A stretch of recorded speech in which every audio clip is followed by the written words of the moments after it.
sebagai seorang teknisi, kita harus paham penyusun dari motherboard. Jadi motherboard ini di dalamnya itu tersusun dari apa saja. Atau model-model motherboard nanti di lapangan seperti apa.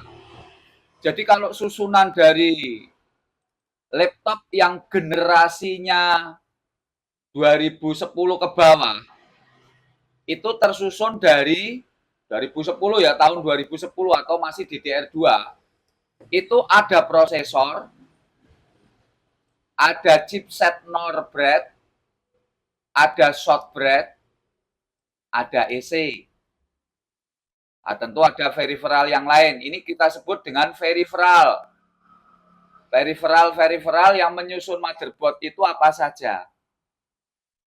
Ini kita sebut istilahnya EC atau CO atau KBC.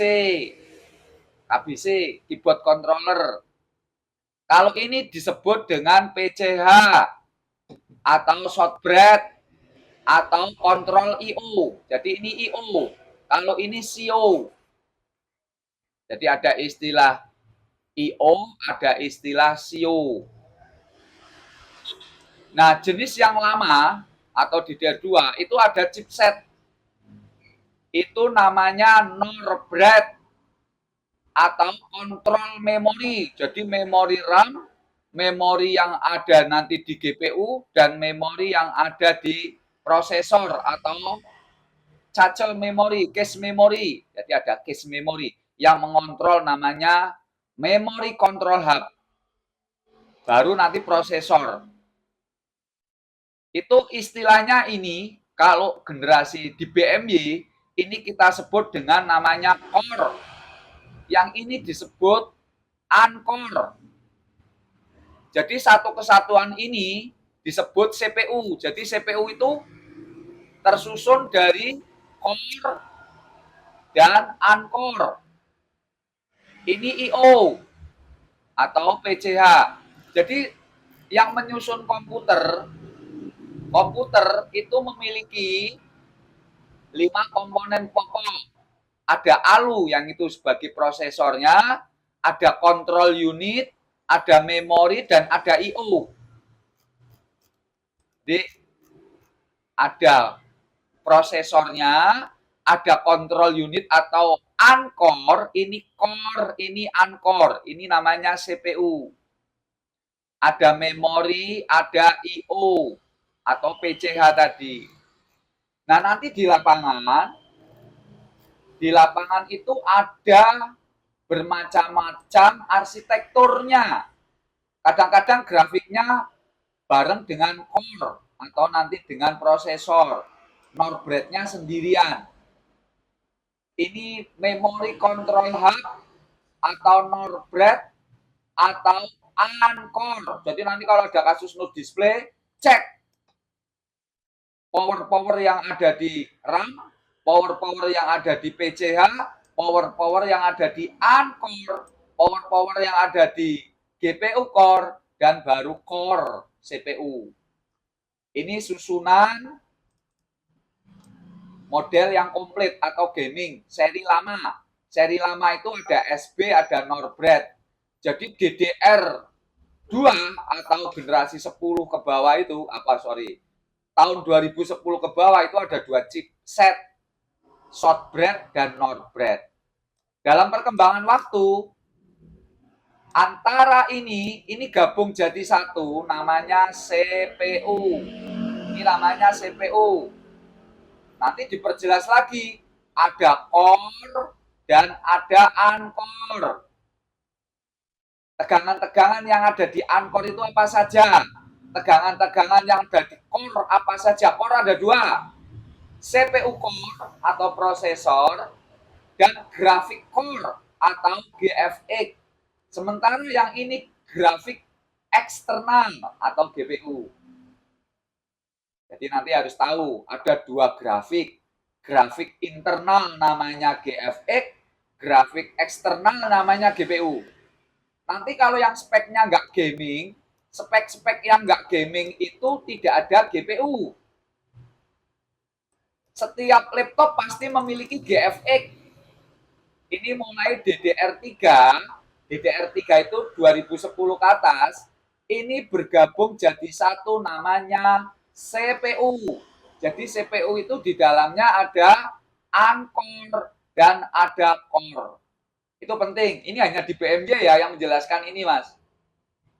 Nanti yang lainnya ini disebut prosesor, padahal itu CPU.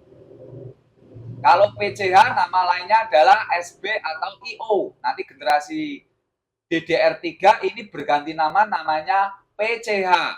Yang ini namanya CPU. Nanti ada PCH dan CPU. Ada tinggal 2 chip. Ini spek yang bukan gaming lah. Kalau nanti gaming ada VGA eksternalnya. Ini namanya CPU. Jadi model kayak gini, ini namanya single chip.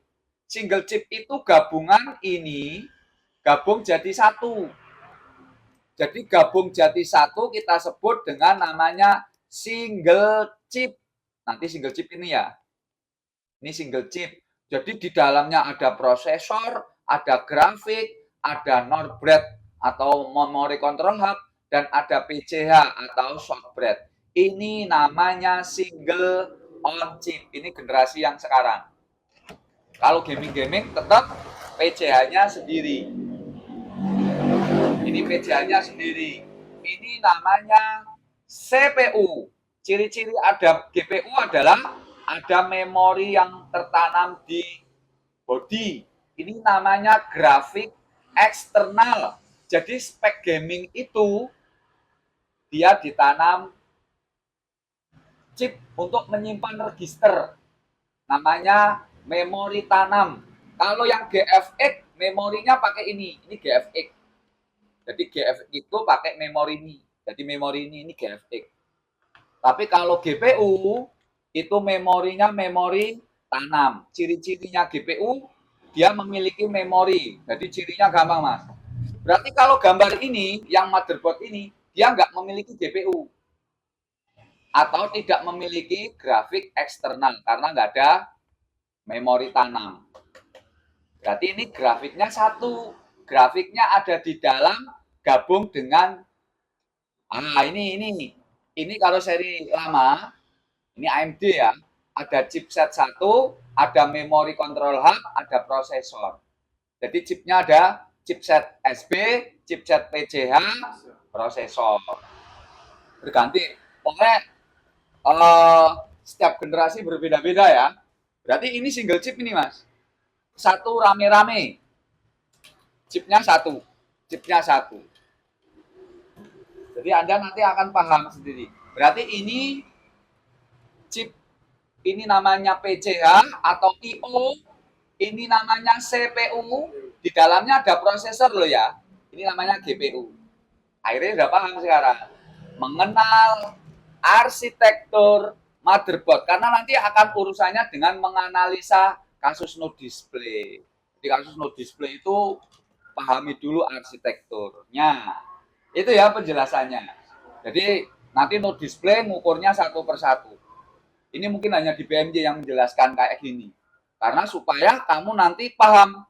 Kita nganalisanya mulai tegangan mana, yang dibuka halaman berapa.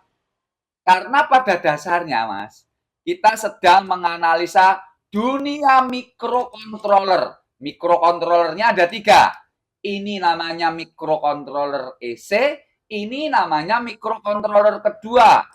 Jadi ini mikrokontroller kedua. Ini namanya mikrokontroller kedua, ini namanya mikrokontroller ketiga. Dia memiliki clock, memiliki clock, memiliki clock. Kalau Anda sudah paham arsitektur, nanti tahu tugas-tugasnya. Ini tugasnya menghidupkan komputer, ini tugasnya menghidupkan GPU.